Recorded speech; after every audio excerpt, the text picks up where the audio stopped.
sala de recursos multifuncionais e vim aqui hoje falar com vocês de um assunto muito importante: a luta da pessoa com deficiência.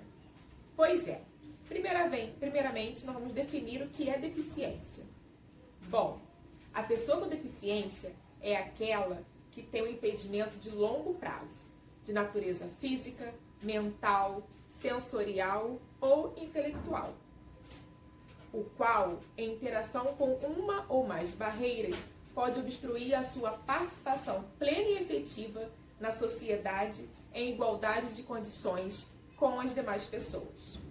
Isto é, deficiência é o termo empregado para definir a ausência ou disfunção de uma estrutura psíquica, fisiológica ou anatômica. As deficiências, elas podem ser congênitas, nascem com a pessoa, ou adquiridas.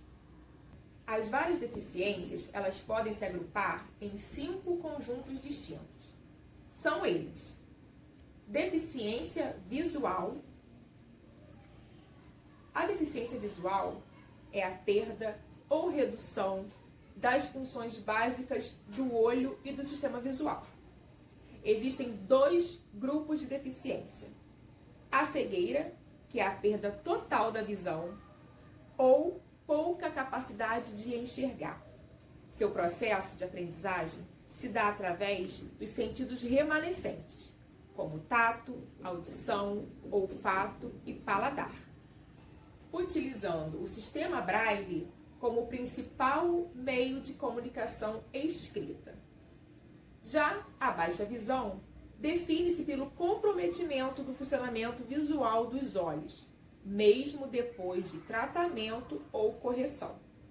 O processo educativo do aluno com baixa visão se desenvolverá por meios visuais, com emprego de recursos específicos, como escrita ampliada, lupa, entre outros.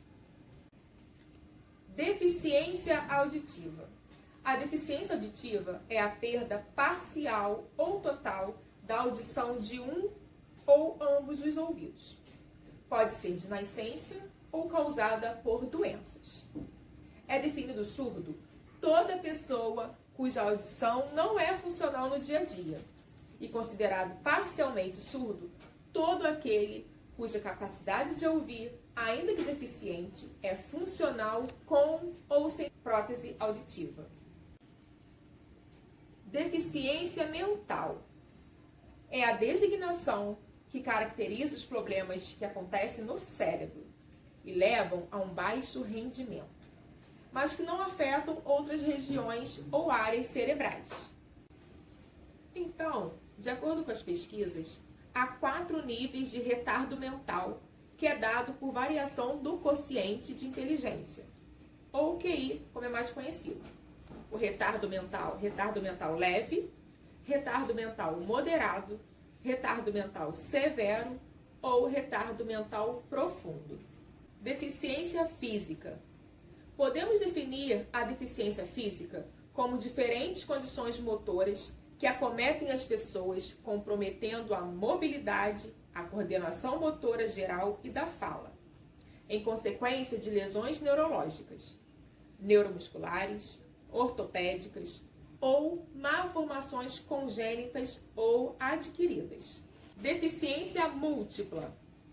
A deficiência múltipla é a associação de 2 ou mais deficiências, sejam intelectuais, físicas, distúrbios neurológicos, emocionais, linguagem e desenvolvimento educacional, vocacional, social e emocional. Então, pessoal, há muito tempo atrás, lá pela década de 50, 60, as pessoas com deficiência eram invisíveis. O que mais elas ouviam era a seguinte frase: as coisas do mundo não são para vocês. Os pais, por sua vez, tinham vergonha de terem filhos com deficiência. Não aceitavam. E quando, no momento em que mais precisavam do apoio da família, a família se afastava. Então, os deficientes, independente de qual era a sua deficiência, não tinham contato com seus pares. levando uma vida solitária, trancada em suas próprias casas ou internadas em instituições.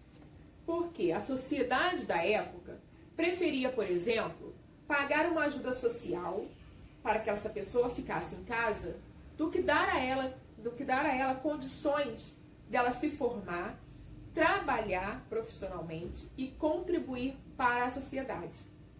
Essa é a concepção da sociedade que estamos tentando mudar, que mesmo ainda estando no século XXI, ainda não mudou totalmente. Não queremos aqui normalizar o deficiente. Cego é cego, surdo é surdo, o que não anda, não anda, e etc. Precisamos entender que qualquer que seja a deficiência, não pode servir de limitação para a vida dele. Por quê? Pior que as barreiras físicas são as barreiras atitudinais que eles enfrentam diariamente. Foi então que, 21 de setembro de 1982, por iniciativa de movimentos sociais, tendo como ativista Cândido Pinto de Melo proposto essa data como o Dia Nacional da Luta da Pessoa com Deficiência, por estar próximo ao início da primavera, estação conhecida pelo aparecimento das flores. Esse fenômeno representava o nascimento e renovação da luta das pessoas com deficiência. Data essa oficializada no ano de 2005 pela Lei 11.133. 10 anos mais tarde dessa oficialização, em 2015, é que foi instituída a Lei 13.146, na qual definiu e regulamentou os direitos das pessoas com deficiência, que tinha como objetivos assegurar e a promover em condições de igualdade o exercício dos direitos e das liberdades fundamentais por pessoas com deficiência, visando a sua inclusão social e cidadania. No entanto, finalizo esse vídeo dizendo que não devemos reivindicar por eles, para eles, e sim com eles. Não é porque eu não tenho deficiência física, auditiva, visual, que eu não posso ter outros tipos de deficiência.